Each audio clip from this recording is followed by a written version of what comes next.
kelihatannya ringkas ya untuk topik pada ini untuk vitamin dan mineral. Jadi pendahuluan apa itu vitamin, gitu ya. Kemudian jenis dan karakteristiknya. Jadi vitamin sendiri ada jenis yang larut air, ada yang larut lemak. Bagaimana karakteristiknya dari dua jenis vitamin tersebut? Kemudian jenis serta metabolismenya. Jadi metabolisme vitamin di dalam tubuh ya. Ada vitamin larut air B dan C. B kelihatannya simpel ya, banyak vitamin B, tapi banyak sekali. Ada bisa B2 sampai B12. Kemudian untuk vitamin C yang larut air, larut lemak, A, D, E, K, serta yang terakhir adalah mineral.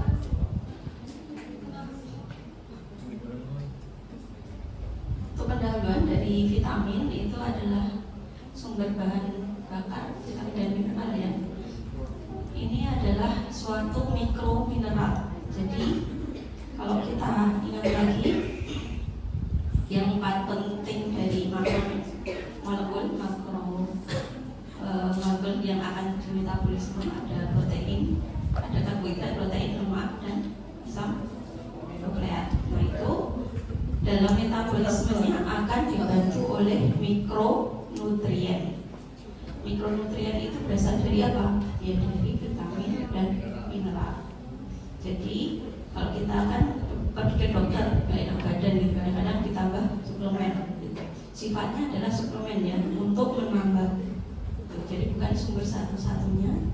Jadi mikronutrien itu akan membantu metabolisme dari makronutrien. Gitu.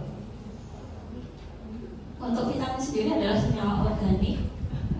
Tidak dapat disintesis oleh tubuh sehingga harus disediakan dalam makanan. Diperlukan dalam jumlah yang sangat kecil, bisa miligram atau microgram per hari. Jadi walaupun kecil itu perlu ya asupan dari makanan.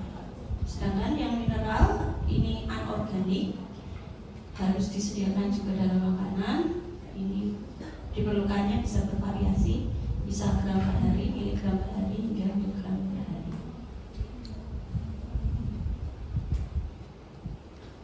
Untuk vitamin itu dibagi jadi dua, ada yang larut lemak dan ada yang larut air. Untuk larut air itu ada vitamin B kompleks ya. Vitamin B kompleks sendiri itu ada beberapa, B1, B2, B3, biotin, B10, dan asam pantotenak. Kemudian ini berdasarkan fungsinya ya dibagi lagi. Ini akan membantu dalam metabolisme energi. Sedangkan yang berfungsi untuk pembentukan darah ini ada asam folat dan ada vitamin B12. Sedangkan yang lainnya epididoksin, pyridoxal, dan pyridoxamin.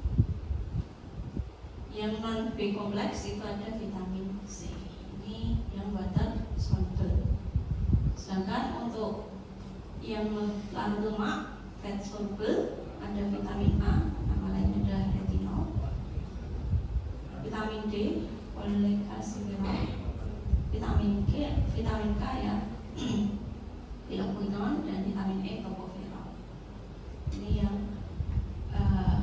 fat soluble, yang AD/EK. Nanti akan kita bahas satu persatu masing-masing dari jenis vitamin yang larut air dan yang larut lemak. Ini karakteristiknya dari vitamin larut lemak dan larut air. Untuk yang fat soluble ini akan diserap ya seperti lemak. Jadi kalau lemak itu akan lewat apa? Saluran liver. Sama juga dengan yang vitamin larut lemak.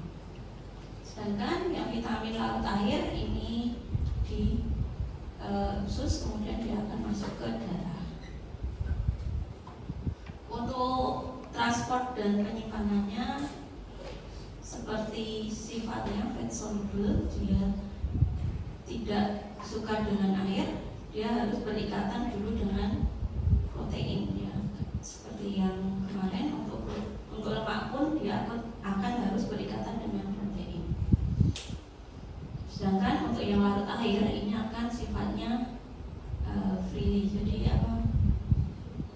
bebas gitu ya, larut dalam air, dan dia kalau diibaratkan dia bisa berenang. Kalau yang ini harus pakai kapal perahu.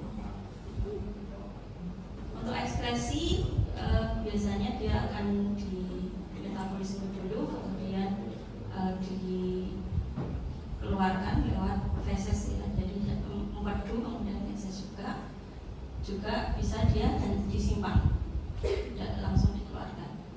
Sedangkan untuk yang larut air, karena dia ikut ke aliran darah akan menuju ke ginjal salah satunya, terjadi filtrasi itu dan lain sebagainya sampai terjadi ekskresi, dia mudah dikeluarkan ke urin. Untuk toksisitas, untuk yang larut lemak ini biasanya sangat jarang, tapi bisa terjadi kalau dalam bentuk yang suplemen, yang tablet atau dan lain sebagainya. Sedangkan yang dari makanan yang sudah bentuknya baik gitu ya, makanan real food. Nah, real food itu ya jarang terjadi toksisitas. Toksisitas ini pada suplemen yang tinggi juga biasanya terjadi. Sedangkan kalau yang dari makanan biasanya akan mudah diekspresikan lewat sehingga minim terjadinya toksisitas. Keperluan ini karena dia bisa disimpan ya sifatnya, tidak langsung diekspresikan, sehingga dia bisa disimpan dalam beberapa minggu atau beberapa bulan, sehingga keperluannya ini tidak harus setiap hari. Sedangkan untuk yang larut air, dia lebih sering diperlukan ya per hari atau per 3 hari gitu ya. Karena vitamin larut air tadi akan diekspresikan juga. Ini fungsi vitamin secara umum ya. Jadi ada yang berfungsi untuk metabolisme tubuh, jadi metabolisme energi, vitamin B kebanyakan, ini vitamin B jenisnya. Terus untuk pembentukan darah itu tadi ada asam folat dan vitamin B6, B12, serta vitamin K. Untuk vitamin K itu untuk pengumpulan darah. Terus untuk metabolisme protein dan asam amino itu ada vitamin B kebanyakan, kemudian juga dari riboflavin, vitamin B12.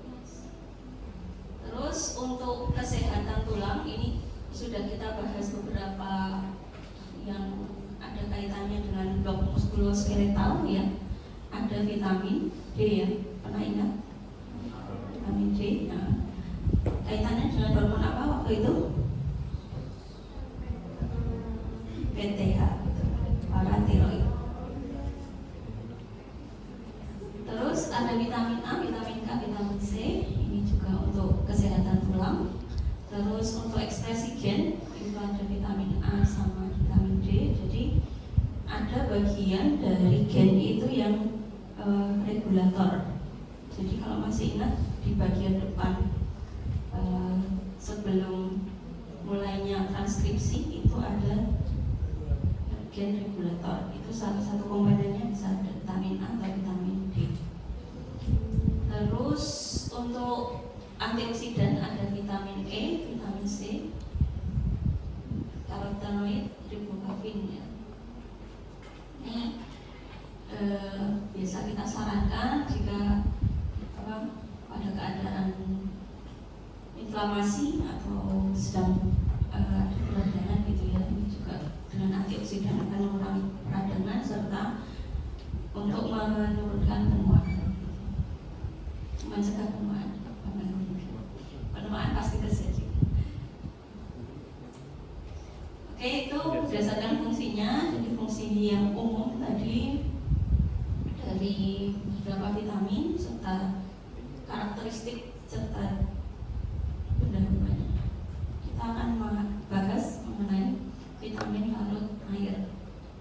Ada vitamin B, ya. Jadi ada vitamin B1, nama lainnya adalah tiamin, B2 riboflavin, B3 niacin, 5 asam patotenat, 6 piridoksin, 10 biotin, 11 asam folat, 12 balanin.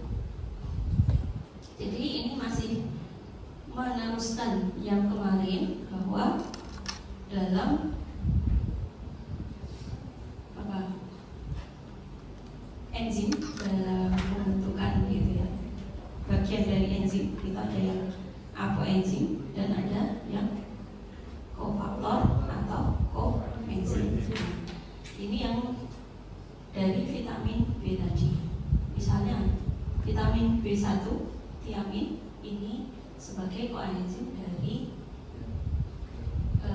ini yang enzim tiamin pirofosfat atau singkatannya adalah TPP. B2 riboflavin, ada flavin-flavinnya ini, jadi FAD sama FNM. Ingat FAD bagian dari apa? FAD ya, untuk pembentukan energi. Nanti dia akan membantu transfer dari gugus. Kemudian FNM ini bagian dari enzim yang bekerja saat fosforilasi oksidatif. Kalau masih ingat di fosforilasi oksidatif itu ada yang 4 kompleks itu yang salah satunya yang FNM. Niacin B3 ini nikotinamid ya. Jadi NAD, NADP ya, NADH juga ini. Terus asam patotenat B5, koenzim A, CoA, masih ingat CoA? Enzimnya apa? Enzim apa? Di jalur yang mana? Asil CoA ya. Asetil CoA di dekarboksilasi oksidatif, asil CoA di jalur yang metabolisme lipid lemak itu. Asil CoA jadi asetil CoA. Jadi ini peranannya ya dari vitamin yang tidak dapat diproduksi oleh tubuh diperlukan untuk mensupport kerja dari enzim. Iotin B10, N-carboxyl B6, piridoksin, PLP, asam folat, trihidroksifolic acid, THFA. Ini nanti kaitannya dengan pembentukan sel darah merah. Terus vitamin B12, kobalamin.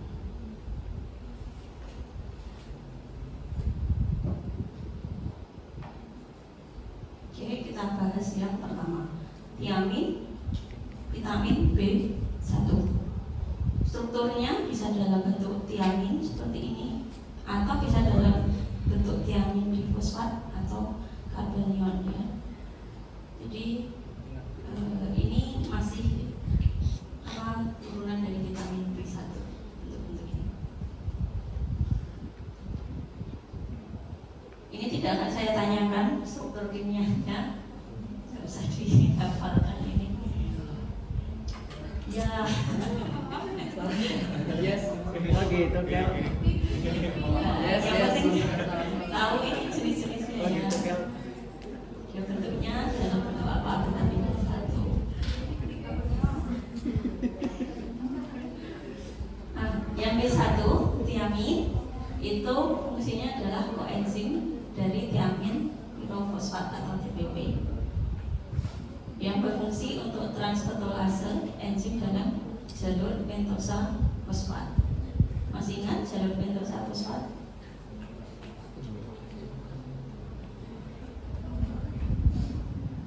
Yang kereta itu di sebelah mana?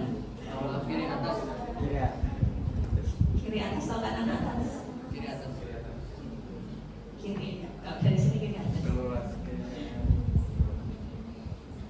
Jalur pentasa fosfat. Jadi di sini ada ribosa 5 fosfat ya. Yang fungsinya apa? Ribosa 5 fosfat masih ingat? Membentuk apa? Asam foleat. Dibantu oleh ini ya, tiamin ini, koenzim tiamin. Jadi glyceraldehyde 3 fosfat. Juga untuk TPP membantu dalam metabolisme dari pirufat jadi asetil CoA. Proses apa ini? Pirufat jadi asetil CoA?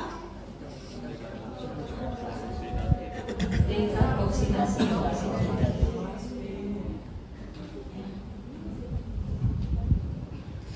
Ini masih sama dengan yang tadi. Jadi bagaimana tiamin atau B1 itu akan membantu dalam metabolisme glukosa di sini ya. Terus juga dalam pembentukan tadi dari pirufat ke asetil CoA. Jadi tiamin diperlukan di sini ya, perubahan pirufat jadi asetil CoA. Juga ada satu lagi di siklus Krebs di mana dari alfa atau butarat jadi sodium.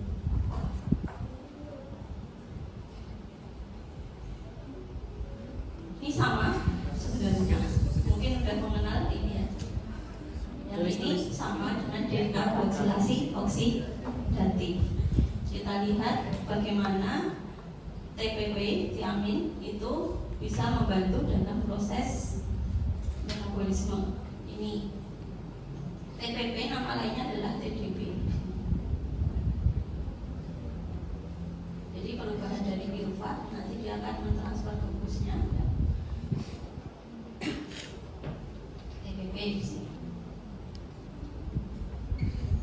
Terus tadi juga ini sama ya, membantu gitu ya dari pirufat asetil CoA, kemudian bisa dari alfa atau butarat tadi.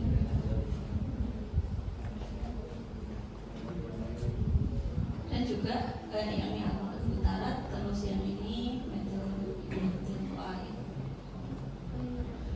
Ini yang dari asam aminonya. Jadi kan membantu dalam metabolisme karbohidrat dan asam amino. Nah, asam amino di sini bukan dari valin, jadi isobutyl CoA. Ini yang isoleucin. Jadi vitamin B1 tiamin itu membantu dalam metabolisme karbohidrat dan asam amino. Salah satunya yang karbohidrat tadi yang jalur dari pirufat ke asetil CoA atau jalur dekarboksilasi oksida. Untuk sumber B1 itu bisa dari beberapa makanan ya.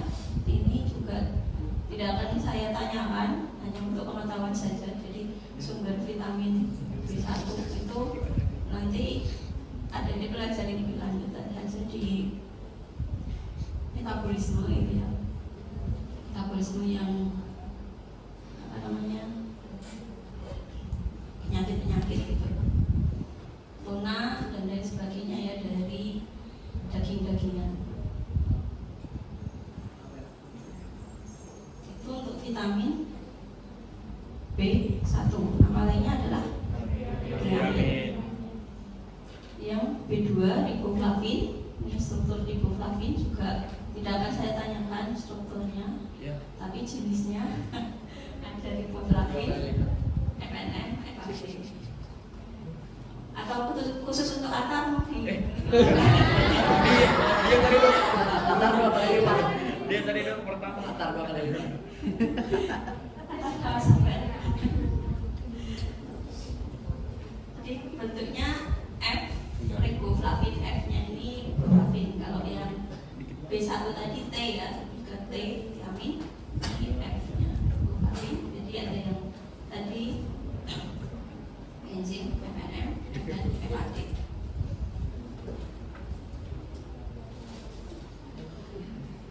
Sama dengan tadi, riboflavin membantu dalam metabolisme karbohidrat, asam amino, lipid dan antioksidan. Nah, di mana dia bisa membantu dalam metabolisme karbohidrat? Di sini FAD jadi suksinat jadi fumarat ya, ini fumarat. Terus dari ini suksinat jadi fumarat, riboflavin diperlukan di FAD. Masih ingat dari siklus Krebs FAD? Masih ya? Ini kaitannya dengan metabolisme karbohidrat. Terus yang bentuk lainnya tadi kan flavin ya, riboflavin. Salah satu bentuknya adalah flavin adenin mononukleotida atau FMN. Bisa dilihat dari 4 kompleks ini. Di sini ada namanya FNM. Ini proses apa kalau masih ingat? Kompleks 1, 2, 3, 4. Mitokondria, fosforilasi oksidasi. Dalam pembentukan energi di sana, pengubahan dari NADH atau FADH menjadikan ATP. Atau nama lainnya adalah transport elektron. Itu untuk vitamin B2 riboflavin. Membantu dalam metabolisme karbohidrat, asam amino, lemak, serta antioksidan. Yang ketiga, niacin B3. Ini strukturnya sama dengan tadi, tidak akan saya tanyakan strukturnya, hanya nama-nama atau turunannya ya dari niacin B3, atau niacin nama lainnya adalah asam nikotinat, nikotinamid, NAD dan NADP.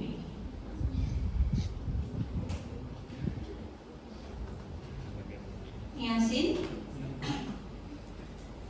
ini nama lainnya tadi nikotinamid dan asam nikotinat dalam bentuk NAD dan NADPH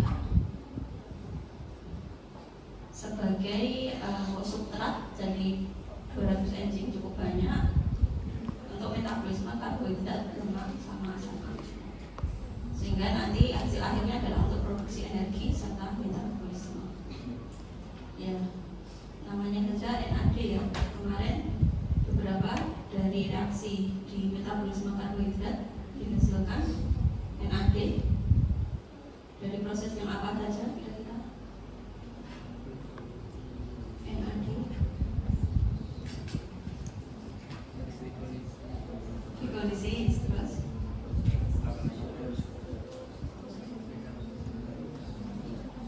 dekarboksilasi, terus siklus Krebs, NAD.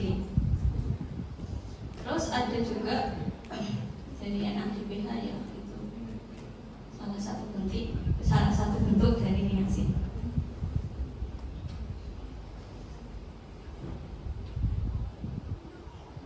Di sini tadi proses glikolisis, dekarboksilasi oksidatif, siklus Krebs, semuanya ada NAD-nya ya. Terus pembentukan dari pilpat jadi laktat untuk yang anaerob ini juga perlu NAD ya. Ini siklus Krebs sama ya, dari ini hanya lebih kompleks saja. Jadi kapan dia diperlukan ya, yang di sini dari isositrat jadi alkohol besar. Jadi di siklus Krebs NAD jadi NADH akhirnya. NADH akhirnya akan jadi dikonversikan jadi energi. Sumbernya ini dari apa namanya, ayam ya, jadi daging-dagingan merah dan lain sebagainya. Yang belum sarapan lapar nanti.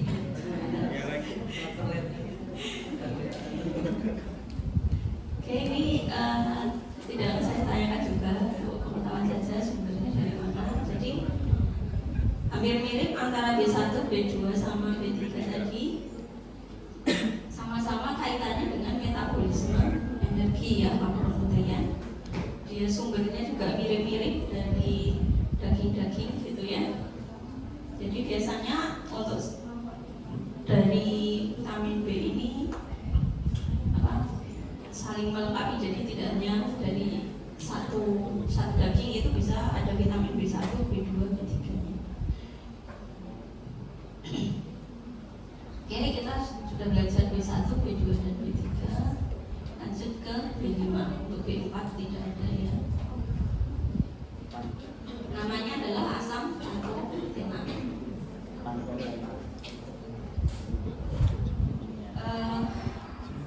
Berperan penting dalam metabolisme integran dari CoA untuk produksi energi dari hasil karya protein atau ACP hasil sintesis. Bentuknya ini bisa asam pantotenak, bisa turunannya jadi koenzim A, CoA. Untuk bentuk asetil CoA nanti bisa masuk ke jalur-jalur metabolisme. Kalau lemak bisa nggak? Asetil CoA dari bisa dari protein bisa dari karbohidrat sudah pasti ya, dari perubahan B4 jadi asetil. Selanjutnya asetil CoA akan masuk siklosa substrat, akan membentuk ATP. Asetil CoA untuk biosintesis asam lemak, jadi ke jalur tadi sebaliknya karena sifatnya nanti bisa bolak-balik itu ya, jadi bisa dalam pemecahan lemak, bisa juga dalam pembentukan. Ini asam pantotenak.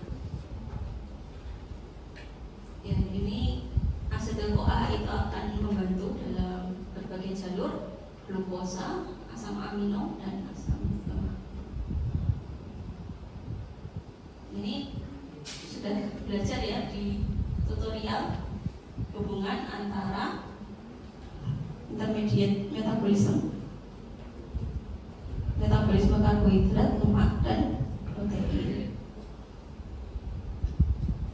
Nah, di sini ada digabungkan dari tadi yang jenisnya niacin, riboflavin dan niacin serta CoA. Enzimnya apa saja yang membantu?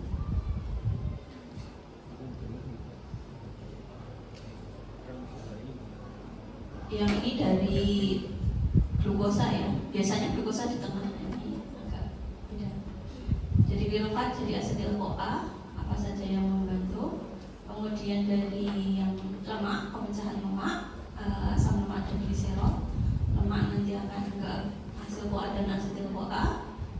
Yang asam amino pun bisa ya, jika tubuh kita dari yang glukosa tidak cukup, dia akan mencoba memecah lemak jika tidak cukup jangka panjang bisa memecah dari asam amino atau protein.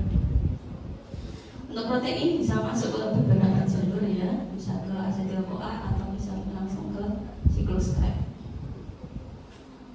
Ini koenzim apa saja yang berperan ya.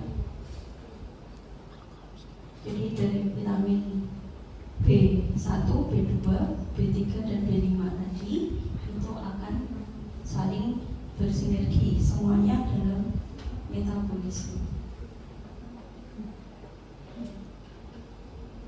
Sumber vitamin B5 ini juga dari kacang sunflower seed ya. Biji bunga matahari, terus dari daging, yaitu vitamin B1 dan B5.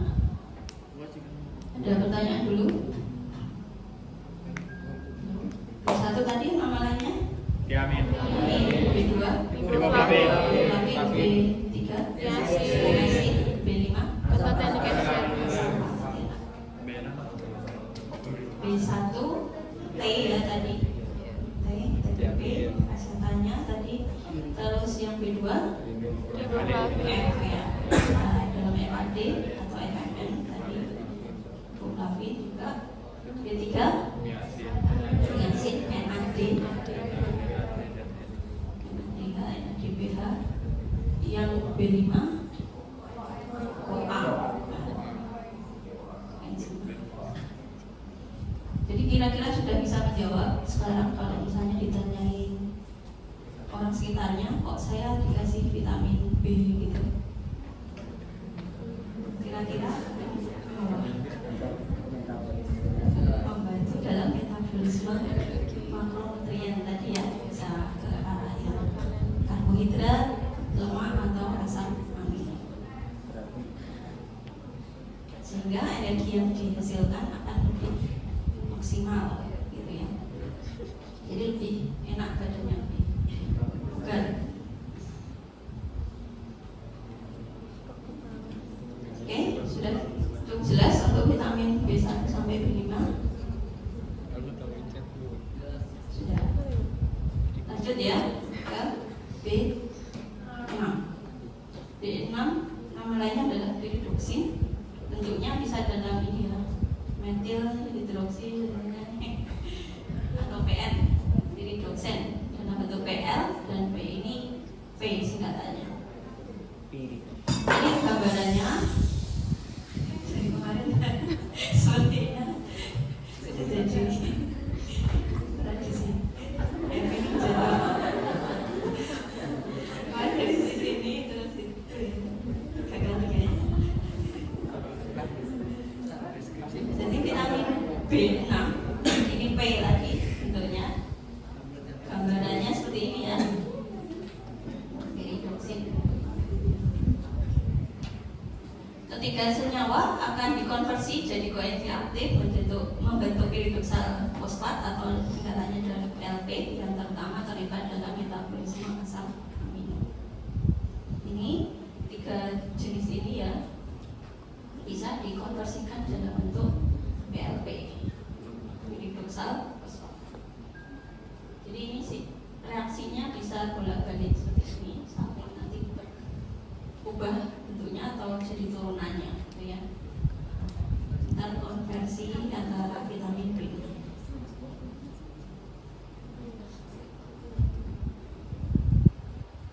Untuk koenzim ini reaksi metabolisme 100 reaksi enzimatik untuk yang melibatkan senyawa yang mengandung nitrogen. Yang mengandung nitrogen terutama yang gugus amino ya. Gugus amino masih ingat itu bagian dari struktur asam amino. Jadi peran utamanya untuk metabolisme asam amino.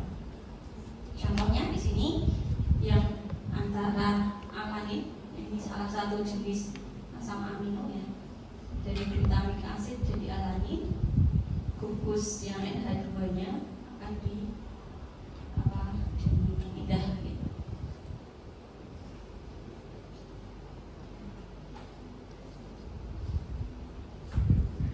Juga dari glisin dan succinyl-CoA banyak ini untuk pembentukan dari hem ya,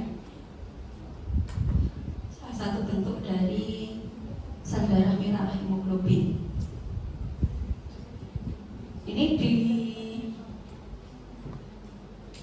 awalnya dari asam amino glisin dibantu oleh piridoksal fosfat PLP tadi. Jadi alas, sintase dan lain sebagainya. Ini adik-adik akan saya jelaskan lebih lanjut proses yang ini untuk metabolisme di blok 2.1.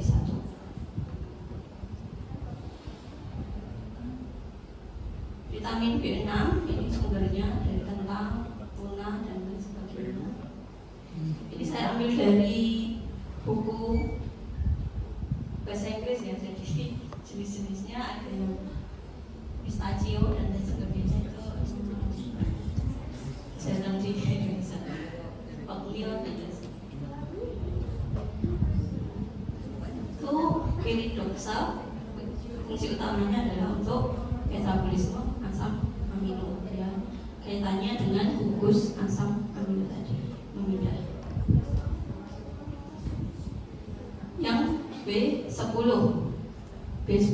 ini biotin, membawa karboksil yang terikat secara kovalen dengan enzim karboksilase, yaitu ada enzim asetil CoA karboksilase dan belakangnya karboksilase ini ya.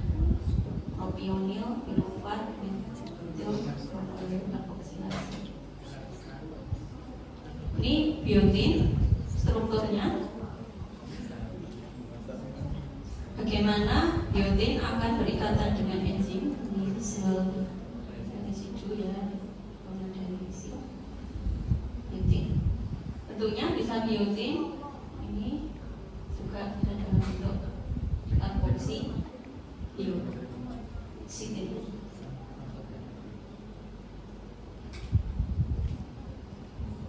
Fungsinya untuk karboksi pirufat membentuk oksaloasetat. Apa oksaloasetat? Oksaloasetat di sini siklus kayak ingat ya. Sama masuk ini ada asetil CoA, oksaloasetat. Biotin diperlukan di sini.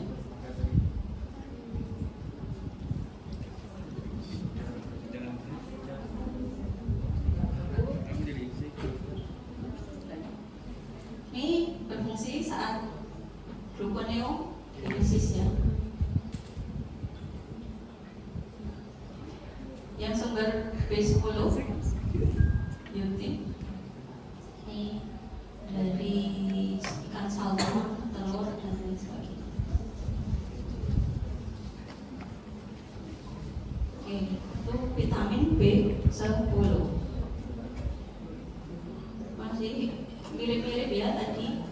Jadi sama-sama untuk membantu metabolisme dari makronutrien. Bisa dari karbohidrat, bisa juga yang tadi dari asam amino. Masih sampai dengan B10 itu dari B1 sampai B10 mirip ya.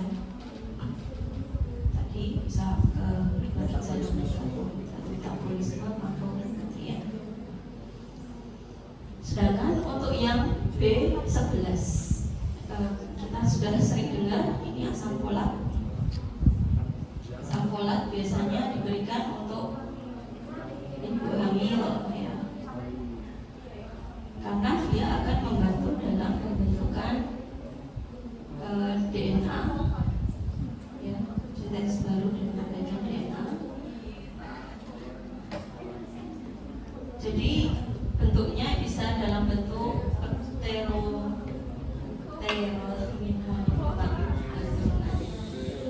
THF, formil THF dan lain sebagainya.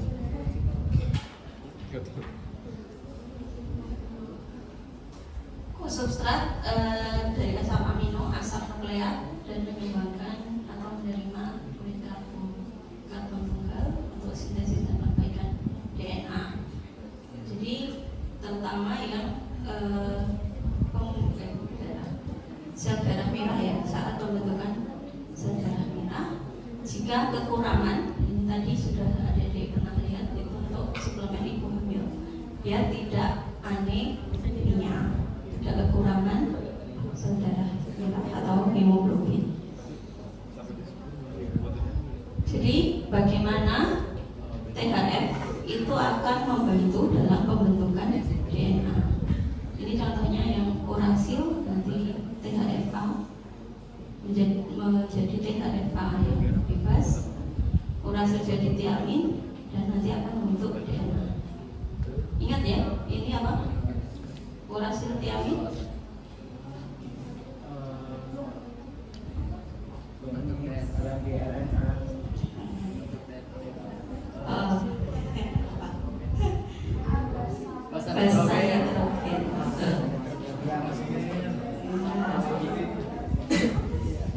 Basa nitrogen nanti akhirnya kan saling berpasangan untuk DNA.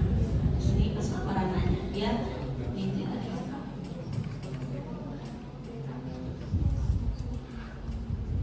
Untuk THFA, THF itu tadi bentuk lainnya itu juga dari berbagai asam amino ya, bisa dari serin, glisin, kolin, metilen THF.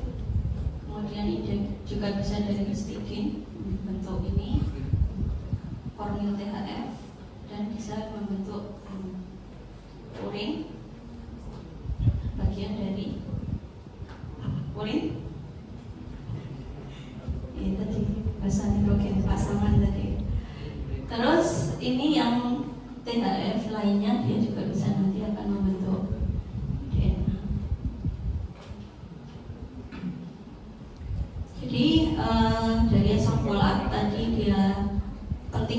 embryogenesis, pembentukan embrio.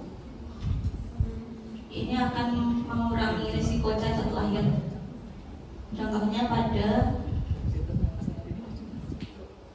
pembentukan langit-langit mulut, gitu ya, palatung.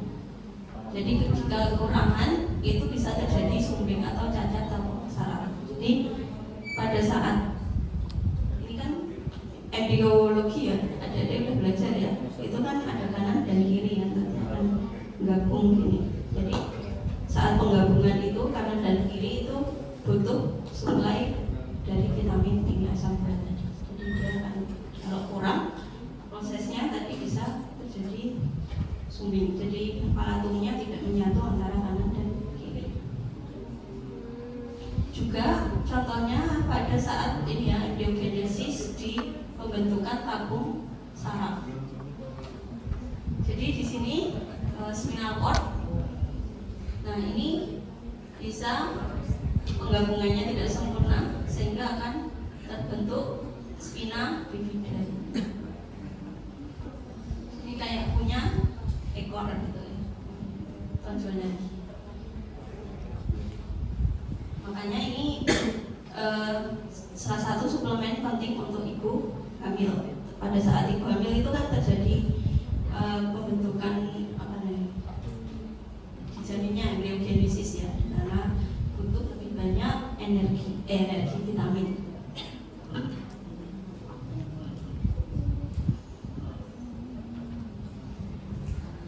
Di sini kaitannya tadi salah satunya adalah untuk pematangan dari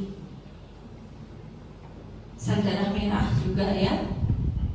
Jadi pada keadaan kekurangan vitamin B12 dan folat B11, ini bentuk sel darah merah yang normal. Sedangkan nanti ada kekurangan atau defisiensi itu nanti tidak matang ini. Jadi dia bisa masih ada nukleusnya dan lain sebagainya. Bentuknya lebih besar dibandingkan ini. Sel darah merah sama. Jadi tadi bentuk yang lebih besar dari normalnya itu disebut megaloblastik atau makrositik. Bentuk sel darah merah yang tidak normal ini akhirnya bisa hidupnya tidak panjang ya, harusnya 120 hari. Tapi kalau dia bentuknya tidak normal, dia bisa dipecah lebih awal. Jadi harus dia memproduksi lebih banyak gitu ya. Nah, akibatnya dia terjadi anemia, kekurangan darah, karena dia akan dipecah sebelum waktunya. Ini fungsi dari vitamin B11 atau asam folat. Sumber vitamin B11 itu dari hati, kacang-kacangan, sayuran, udang hijau dan sebagainya. Bayam ya, asparagus dan sebagainya. Oke, asam folat tadi fungsinya untuk apa? Pembentukan embryogenesis, dan tadi untuk DNA juga ya.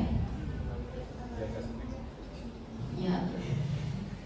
Terus asam folat B11 itu bersinergi dengan vitamin B12 dalam pembentukan sel darah merah.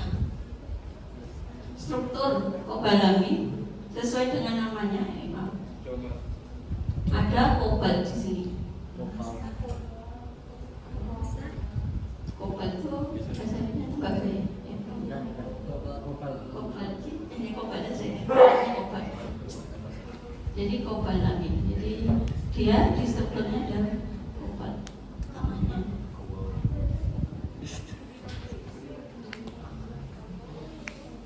Membentuk dua koenzim adenosylkobalamin dan metilkobalamin.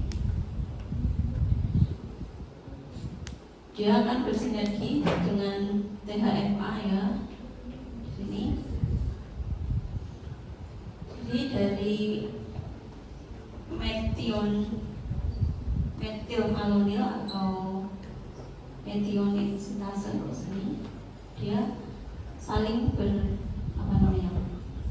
berhubungan nanti reaksinya dengan yang THFA. Makanya tadi sifatnya dia sinergi dengan vitamin B11 tadi. Jadi homocysteine, methionine.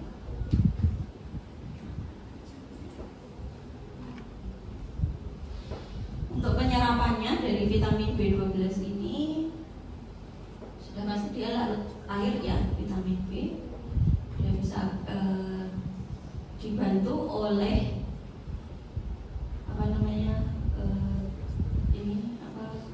faktor intrinsik suatu glikoprotein yang ada di lambung. Jadi ini vitamin B12 ya dari makanan. Nanti faktor intrinsik dari lambung ini akan bergabung membentuk ini ikatan, baru nanti akan ke usus diserap. Nanti vitamin B12 nya akan masuk ke darah. Jadi makna klinisnya apa? Jika pada pengangkatan lambung, gastrektomi, ini ya, ada ya yang pemotongan lambung,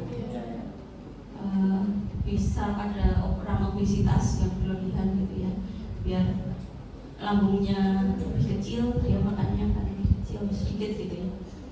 Itu atau penyakit terkait gaster gitu ya, misalnya dia kanker di gaster dan lain sebagainya, perlu diangkat. Faktor intrinsik ini akhirnya tidak bisa diproduksi atau sedikit kalau pengangkatannya sebagian. Akibatnya vitamin B12 yang harusnya berikatan dengan faktor intrinsik ini tidak bisa bergabung, sehingga nanti tidak bisa dihantarkan sampai ke usus dan bisa diserap dengan sempurna. Jadi untuk orang dengan gastrektomi, pengangkatan lambung, itu ada risiko kekurangan vitamin B12. Padahal vitamin B12 ini kaitannya juga dengan tadi pembentukan sel darah merah. Jadi ada risiko anemia gitu.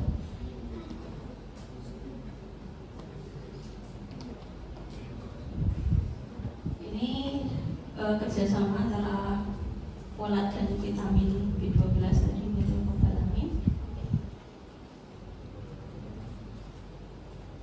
Sumber B12 ini dari tempe, ikan ya, oyster, liver, sama ya tadi dari asam urat pun dari hati, dari hati yang makanan, kedua hati maksudnya. Jadi itu dari vitamin B11 dan B12. Jadi sudah ada gambaran ya, besok-besok misalnya, oh vitamin ini kalau ditanya kenapa saya harus memberikan ini kepada ibu hamil, kenapa saya harus memberikan ini kepada orang anemia gitu, tambahan misalnya. Terus pada pasien dengan tadi pengangkatan lambung perlu adanya suplemen B12 yang bisa langsung diserap oleh tubuh gitu. Yang vitamin B1 sampai B10 tadi hampir mirip ya semuanya untuk metabolisme makronutrien. Jadi akan menambah pembentukan energi. Yang vitamin B1 sampai B10 tadi. Yang 11, 12 darah merah. Suara saya terlalu pelan nggak ya? Tidak.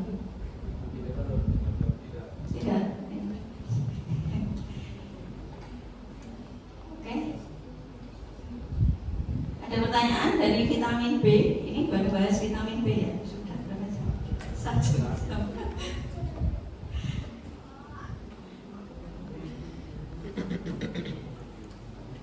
Vitamin B saja. Oke, lanjut ya. Vitamin C, larut air juga. Nama lainnya adalah asam ascorbat.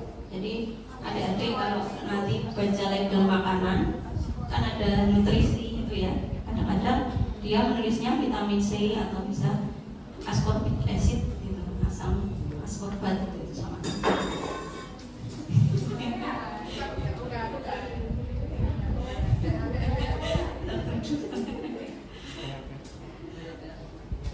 Vitamin C itu bisa dalam bentuknya ascorbat ini ya, monodehidroksi ascorbat ini terus ascorbat.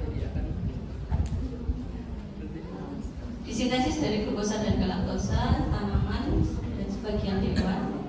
Manusia tidak dapat memproduksi sendiri karena dalam manusia itu tidak mengandung enzim L-gluconolactonoksidase. Jadi besok adik-adik kalau misalnya besok penelitian skripsi gitu ya, skripsi menggunakan hewan coba gitu ya, membandingkan vitamin C gitu. Sebenarnya kurang menggambarkan manusia, karena kalau yang di hewan itu bisa memproduksi vitamin C sendiri juga, bisa dari luar dan bisa dia memproduksi sendiri. Sedangkan kalau yang manusia itu harus asupan dari luar gitu. Jadi itu bisa jadi faktor pengganggu, misalnya dengan konsentrasi ini misalnya vitamin C-nya untuk hewan coba kok sudah cukup signifikan untuk nanti efeknya gitu ya. Sedangkan di manusia bisa nanti dosisnya lebih tinggi. Jadi ini bisa jadi pertimbangan ya untuk yang kaitannya dengan metabolisme vitamin C. Kalau ada penelitian itu faktor pengganggunya tadi bisa diproduksi sendiri di hewan. Untuk vitamin C fungsinya untuk sintesis kolagen, antioksidan, penyerapan zat besi dan kekebalan. Sintesis kolagen contohnya di sini. Jadi ini ya bentuk dari kolagen, dia akan terpilih-pilih seperti itu. Dengan adanya vitamin C tadi pilinannya lebih kuat. Jadi kalau di di kecantikan vitamin C itu kan ya, kalau ini kolagennya akan lebih lebih berikatan, terus dia lebih kencang gitu. Jadi sebagai juga anti penuaan ya. Asam ascorbat ini membantu dalam penyerapan zat besi Fe. Zat besi fungsinya pasti tahu ya. Zat besi untuk mencegah anemia juga. Jadi dalam konsumsi dari Fe, zat besi itu akan lebih bagus jika bersamaan dengan vitamin C. Bisa dengan jus jeruk atau sari jeruk dan lain sebagainya. Itu bisa jadi edukasi untuk pasien ya. Misalnya pasien minum zat besi tapi sama teh atau kopi, itu nanti akan mengganggu penyerapannya. Justru kita bisa edukasi ini vitamin zat besinya diminum bersama dengan yang mengandung vitamin C. Itu akan membantu penyerapan zat besi. Serta untuk imunitas atau kekebalan. Sumber vitamin C dari buah-buahan, stroberi, jeruk dan lain sebagainya, dan sayurannya, tomat dan lain sebagainya. Itu vitamin C. Sudah selesai untuk yang vitamin larut air, vitamin B dan vitamin C.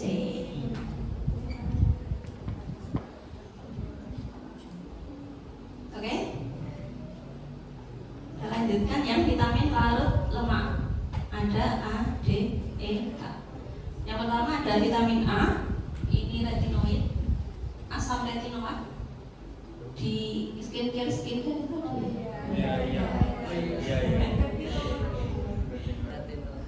bentuknya bisa dalam bentuk retinol, asam retinoat. Ini dari skincare. Kaitannya ini yang di tubuh kita yang secara langsung kita konsumsi, kaitannya dengan penglihatan nanti. Jadi ini bentuk-bentuk retinol, asam retinoat ini bisa saling reversibel gitu ya.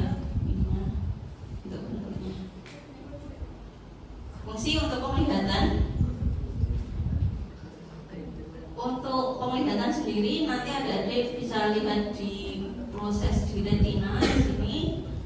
Jadi dia direduksi ya. Nanti dengan adanya cahaya, bagaimana perubahan dari cis menjadi trans ini nanti asam retinoid akan membantu. Jadi kalau kekurangan dari vitamin A ini nanti bisa ada buta senja ya. Rabun senja, rabun senja. Karena ya tadi proses dari cahaya ini tidak bisa disalurkan dengan sempurna. Untuk penyerapannya dia nanti akan ke limfa, mirip dengan penyerapan dari lemak. Jadi dia nanti akan dalam bentuk kilomikron nanti baru dibawa ke limfa.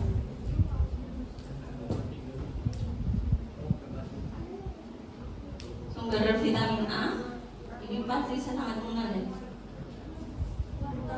Wortel. Terus vitamin D ini dengan paratiroid kemarin sudah terbahas sedikit kaitannya dengan tulang. Jadi vitamin ini bisa dari sinar matahari, pengaktifannya dapat diproduksi tubuh, tidak harus dipasok dari makanan. Nah, bagaimana pengaktifannya? Bisa dari diet atau bisa dari sinar matahari, vitamin D nanti akan dikonversi dan nanti bisa bekerja di ginjal, kemudian 1,2 OH ini nanti akan bekerja di saluran cerna, di tulang, dan akan membantu dalam metabolisme kalsium. Ini diatur oleh PTH ya, paratiroid. Jadi di ginjal nanti dia akan membantu penyerapan kalsium, juga di ini absorpsi. Sedangkan di tulang nanti juga dia pemecahan ya. Kalau kalsium darahnya rendah, yang di tulang akan dipecah. Sumber dari vitamin D ini dari daging dan bisa dari telur, susu.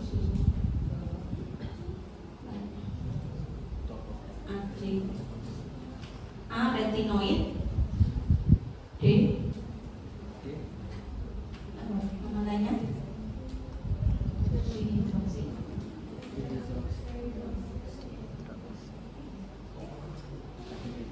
Satu dua apa? Tidak sadar bukan ini tadi 1, 2.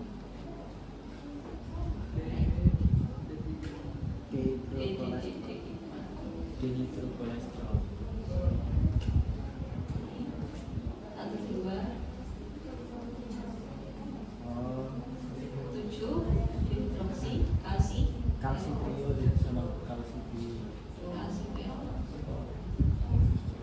Jadi sama dengan tadi, masing-masing vitamin itu punya nama lain ya.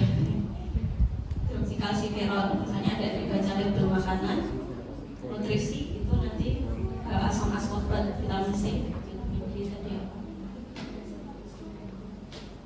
Terus vitamin E nama lainnya adalah tocoferol. Strukturnya bisa tocoferol atau ini tocotrienol. Dia fungsi utamanya untuk antioksidan. Jadi pada sini ya, phospholipid bilayer di sini dia akan menstabilkan dari membran. Jadi jika ada kerusakan atau radikal bebas, ini akan diikat. Jadi kalau ini radikal bebas ya, radikal bebas ini bisa kemana-mana merusak membran sel. Setelah dia berikatan dengan vitamin E, dia bisa tidak aktif. Jadi ini jadi sifatnya tidak merusak sekitarnya, jaringan sekitarnya. Ya, ROS. Radikal bebasnya bisa dalam bentuk ROS.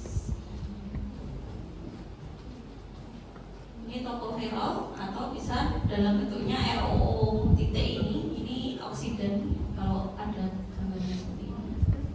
Dia nanti akan diikat, jadi akhirnya tidak aktif. Jadi sifatnya yang oksidan tadi jadi tidak aktif. Ini juga ya oksigen yang apa namanya titik itu dia akan sifatnya merusak, sifatnya oksidan. Dia akan diikat terus jadi tidak aktif.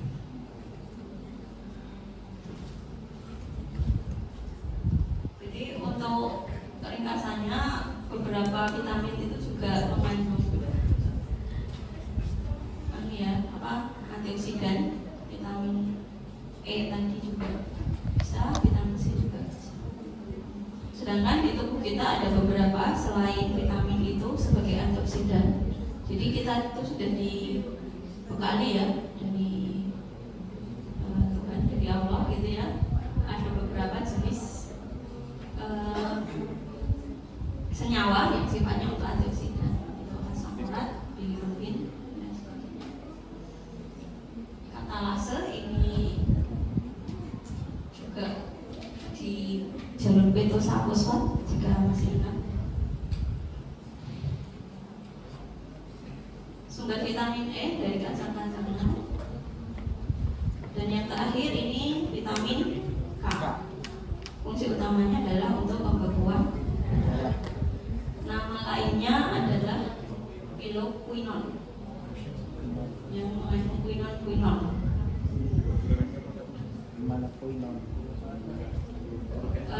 Saya itu untuk pembentukan darah regulasi beberapa enzim. Nama lainnya juga dalam bentuk K3 ya, menajin. Itu lainnya. Dia akan diproduksi di lipat, kerja di lipat, membantu dalam produksi faktor pembekuan darah. Sini yang koenzim yang belum aktif nanti diaktifkan membantu ini nanti vitamin K jadi aktif, kemudian dia bisa ke darah. Ini nanti akan membantu dalam pembekuan darah, membentuk jaring-jaring seperti ini. Jadi biasanya vitamin K ini juga disuntikkan pada bayi baru lahir ya. Selain vaksin itu ada vitamin K. Jadi karena pada janin pada bayi yang baru lahir itu biasanya belum sempurna ya. Jadi vitamin K-nya bisa kurang gitu. Untuk mengurangi risiko perdarahan biasa kita tambahkan atau disuntikkan vitamin K dari ibu.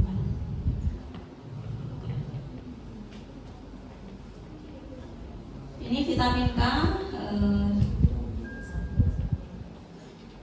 jadi dalam pembentukan ini ya trombin ini proses pembekuan darah ada faktor ekstrinsik dan intrinsik. Jadi ini adik-adik akan lebih lanjut pelajari di blok 21 tentang darah. Jadi kita ini dulu yang penting dia akan membantu dalam pembentukan faktor pembekuan darah. Fungsinya dulu. Sumber vitamin K dari sayur-sayuran, salad dan lain sebagainya. Ini ringkasannya dari yang saya jelaskan tadi, bagaimana dia akan membantu atau fungsinya ya dari tiap vitamin tadi. Ini hanya ringkasan saja. biotin tadi B berapa? B10. Ini H ya. Jadi ada beberapa buku. Ini saya ambil dari Biokimia Harper Murray ya. Itu dia menuliskan bahwa B10 biotin itu kan. Jadi tidak usah kebingungan. Terus niacin juga, ini juga tidak dituliskan secara langsung. Oke, sudah selesai untuk vitamin. Masih ada mineral tabel aja kok. tiga tabel. Jadi mineral sendiri nanti dibagi dua, ada mineral esensial atau makromineral atau mineral utama dan mikromineral atau trace mineral.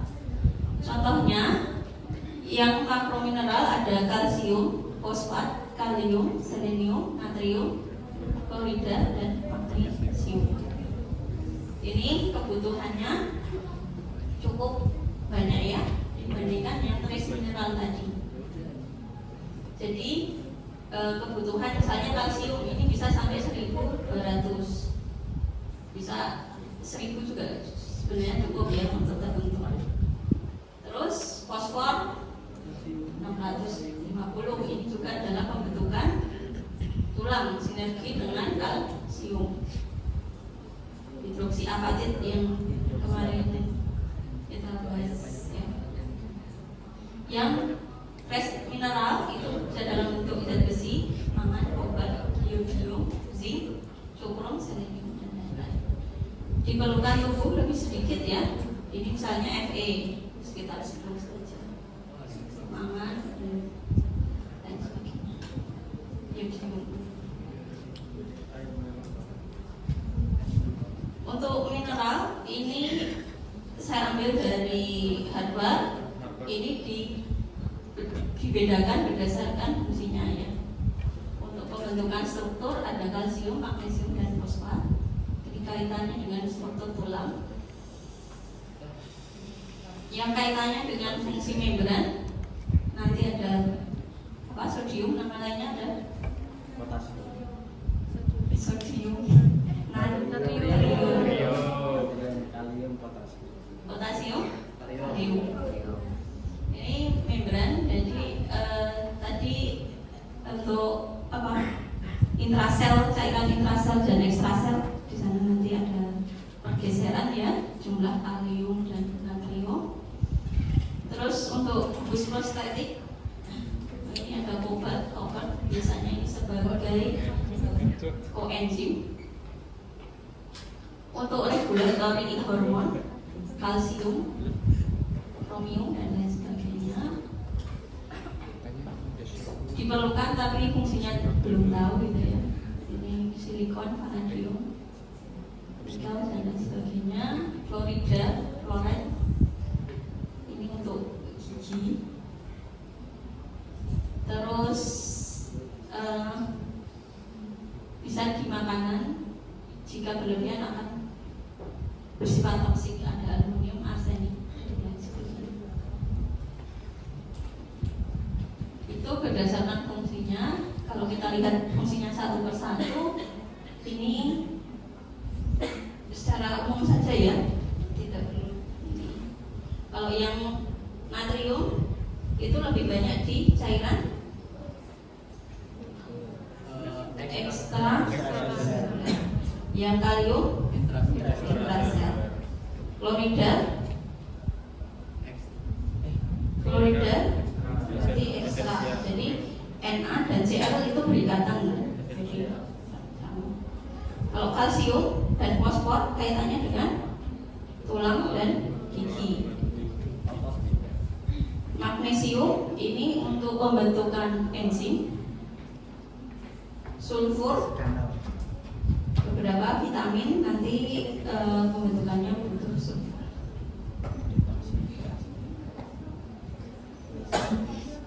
Untuk yang ada di perlu gabalan cukup fungsinya saja ya. yang kebutuhan tubuh FDA ini nggak usah banyak banget nanti berapa miligram dan lain sebagainya. Sumber makanan juga tidak perlu, untuk defisiensinya juga untuk tambahan saja. Besok dipelajari lebih lanjut 3 bulan.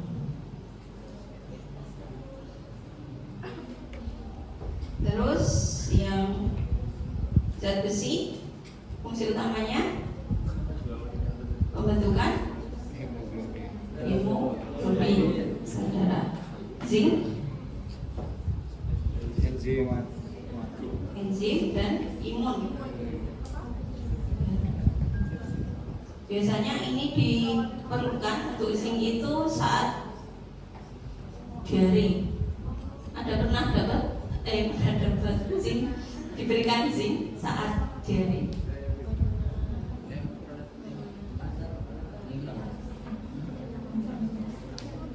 Jadi dia akan membantu sel membran tadi lebih stabil saat diare. Itu kan pergerakan elektrolit agak natriumnya kan banyak terbuang. Koper ini untuk metabolisme iron membantu. Selenium. Yang perlu di sini yodium. Yodium kaitannya dengan hormon tiroid dalam pembentukan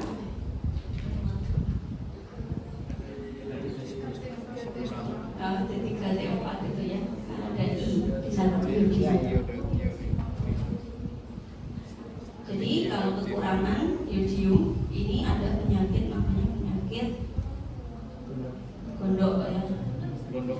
Kan di sini tiroid ya, karena kurangnya konsumsi yodium. Biasanya prevalensinya tinggi pada orang-orang yang tinggal di gunung. Yodium kan banyak di laut yodium. Nah, di gunung itu lebih minimal kadar yodiumnya, sehingga kompensasi tubuh untuk agar lebih yodiumnya tercukupi, dia akan jadi perbesaran tiroid. Jadi ya, itu saja mungkin yodium. Yang penting yodium ya di sini. Zat besi sama zinc. Apa fungsinya masing-masing?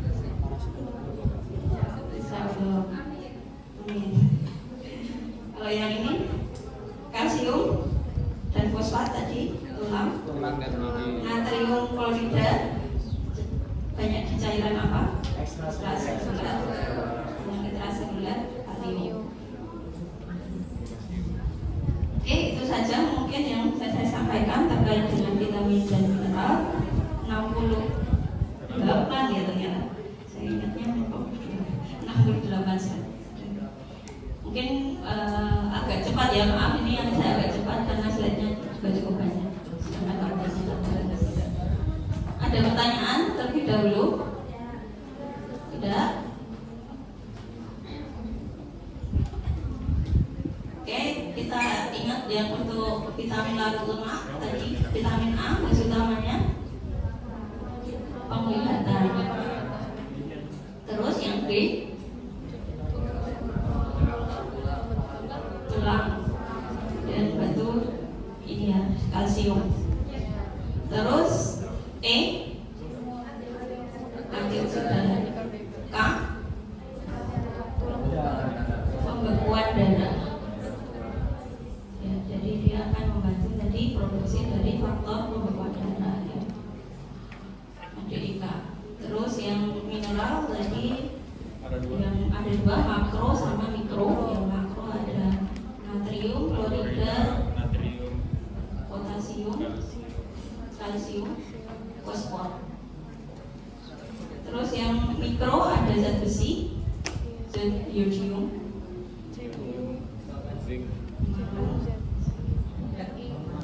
oke, ini bisa ada dibaca lebih lanjut di Pasis, mirip-mirip ini saja ya. Ada pertanyaan? Tidak. sudah cukup ini ya,